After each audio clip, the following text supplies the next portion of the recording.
editing techniques and transitions.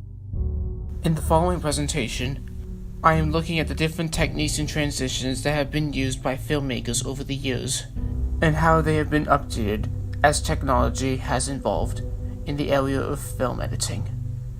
I will be using my presentation to cover the areas of continuity editing, and then move on to alternative editing and discuss their uses within the filmmaker's art.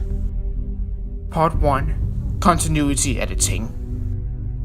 Continuity editing is the process in film and media where the filmmaker is combining more or less related shots into a sequence so as to direct the viewer's attention to the pre-existing consistency of story across both time and physical location. A list of continuity editing techniques include match on action, shot reverse shot, eyeline match, 180-degree rule, 30-degree rule, dissolves, fade-ins and fade-outs, wipes, and match cuts. Most of these techniques are shown in movie-making applications like iMovie and Adobe Premiere Pro. You might have used some of these tools before when starting to make your home movies. Would you please remove any metallic items you're carrying? Keys, loose change. Holy shit. Starting off with match on action, this is where the editor cuts from one scene of a movie to another, and the shots match and look natural. This shot is important because you want the illusion to be natural and not jerky and unnatural. It gives a flow to the character's movements. A few good examples of this filming technique is the lobby scene in The Matrix and the sword training fight in Kill Bill Volume 2.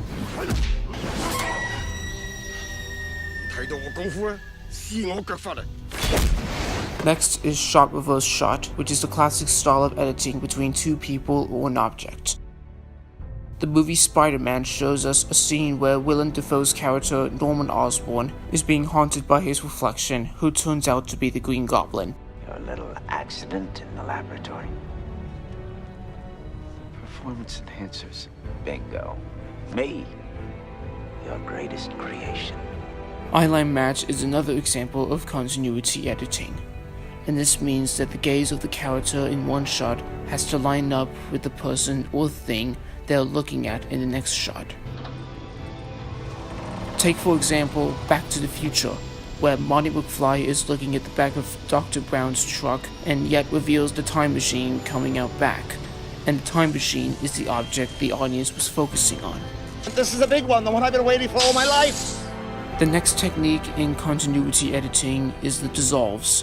This technique is most often used when there's a change in time, when there's a change in location, when time needs to be slowed down or sped up, when there's an emotional component to the subject in the story, and when there's a strong visual relationship between the outgoing and the ingoing images. For example, in Alfred Hitchcock's movie Psycho, when we reach the end of the movie, we go from the evil smile of the evil character in his prison cell to a different location where someone is towing the missing car out of the muddy river, and the dissolve technique was used in the change of location. Next are the fade-ins and fade-outs. What is the purpose of a fade-in and a fade-out? These are often used to symbolize the end of the beginning of a story, scene, or chapter in a film, TV show, or video. They help the audience see that one story has ended and a new one is beginning. Similarly to fade-ins and fade-outs, wipes are usually used to suggest the beginning of a new part or chapter of a film, TV show, or video. You might recognize this technique as it was used in the Star Wars movies and TV shows, like for example in Episode 4, we go from Han Solo walking out to a wipe when the TIE fighters are heading back to the Imperial Star Destroyer led by Darth Vader. Next there are match cuts. A match cut helps match two elements of different shots together, showing a relationship between them. For example, in the scene from the movie 2001, A Space Odyssey, we see an ape beating up another ape set in the early man age, using a bone as a weapon, and when the ape throws it up into the air, it transforms into a spacecraft set in the future.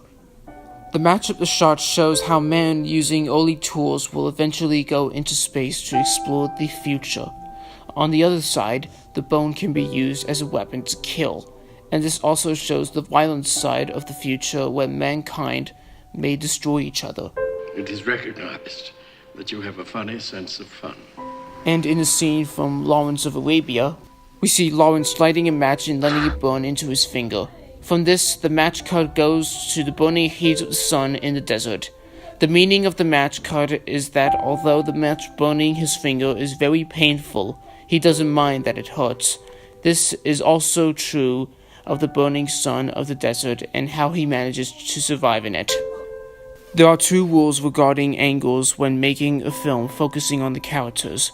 The first rule is 180 degree, which is a cinematography guideline that states that any two characters in a scene should maintain the same left or right relationship to one another and not cross over the 180 degree angle when filming together. If they didn't, the scene would look unnatural, and they would also lose the eye level contact. The second is the 30 degree rule, which is a basic film editing guideline that states the camera should move at least 30 degrees between shots of the same subject occurring in succession. The movement avoids any jump cuts that would be made if you moved the camera at lesser angles. In my interrogation scene, I used the 180 degree rule that showed Thomas and myself naturally lined up in 180 degrees for all the shots that were taken from that scene.